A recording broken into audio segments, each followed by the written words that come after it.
সয়াবিনটা সেদ্ধ হতে হতে এর ভিতরে হালকা একটু লবণ দিয়ে দেবো, যাতে লবণটা ভালোভাবে ঢোকে।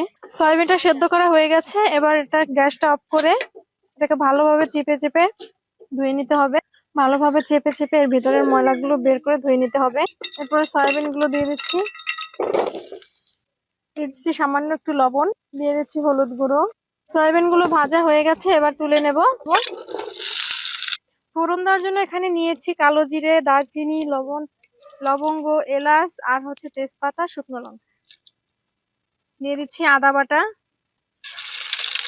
আর দিয়ে দিচ্ছি টমেটো কুচি, পরিমাণ মতো হলুদ দিয়ে দিচ্ছি, জিরে গুঁড়ো দিয়ে দিচ্ছি, হচ্ছে মরিচ গুঁড়ো। মশলাটা সুন্দর করে কষিয়ে নেব। এখানে গুলিয়ে নিয়েছিলাম একটু চালের গুঁড়ো আর দুধ, এটা দিয়ে দিচ্ছি। সব দিয়ে নাড়াচাড়া করতে হবে, একসাথে সুন্দর করে কষিয়ে নেব।